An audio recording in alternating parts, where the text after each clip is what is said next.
Welcome back. League of Legends is a video game played by more than 100 million people every month, and it is the most popular esport on the planet. Last year, 99 million unique viewers tuned in to watch the League of Legends World Championship across more than 30 TV and digital platforms across the world. So this is a huge and growing industry. With me to talk about the changing gaming market is Naz Aletaha, the head of Global Esports Partnerships and Business Development for Riot Games, which creates League of Legends. Right. So how exciting to have you here, and Thanks everybody, for having me. you know, so many people have heard of League of Legends and video games in general. So how big is this industry?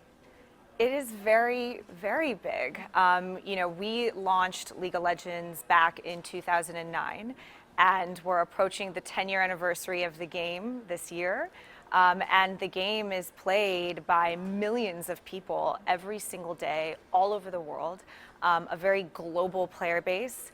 And back in 2011, we took the game and made it a sport, a professional sport that, today about 1,000 pro players play League of Legends as their careers. Yeah, which is amazing that it's gotten to be this. It's actually a sport, and they will fill Madison Square Garden. That's right. And the sponsorships are in the millions, and the reward money is in the millions. I mean, Yes. this is a real thing. Yes. So it's amazing that it's grown this much and growing.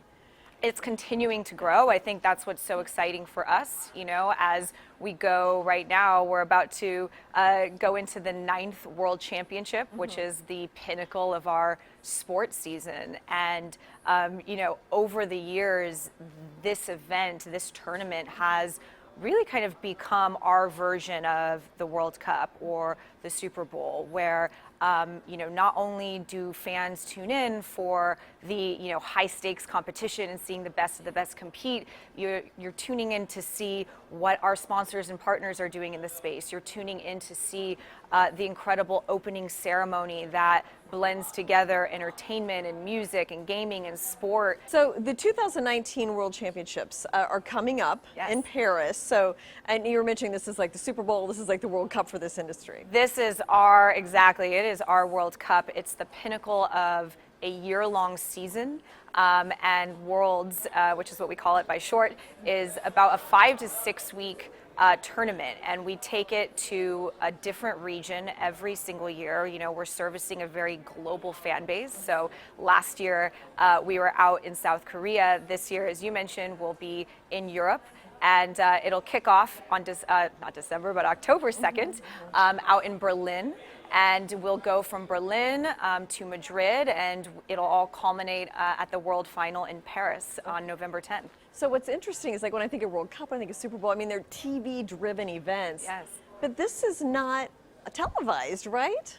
It is in some markets, but Okay. generally speaking, the majority of our viewership happens on digital platforms. Okay. This is a very digital-first audience. It's your quintessential cord cutter millennial generation that doesn't necessarily find cable or television to be the main destination for their entertainment. Which is interesting. It says a lot about where media is headed and so forth. So, and there are also a lot of big name companies that are sponsoring and doing partnerships, like Louis Vuitton and State Farm. And, I mean, so that's interesting too, that these big, like, kind of old school brands are seeing value here. Absolutely. Over the last, I'd say, 2 years, we've seen incredible support come into our ecosystem from really globally recognized, globally respected brands, like you mentioned, State Farm, MasterCard came in, and they're a partner of ours at the global level. And most recently, we announced our partnership with Louis Vuitton, who, obviously they're the global iconic, fashion leader. And so for us, it was so exciting to partner with them to take, the most prestigious moment of our season, which is the awarding of our Summoners Cup, our trophy who we award to the world champions, and partner with Louis Vuitton on that moment.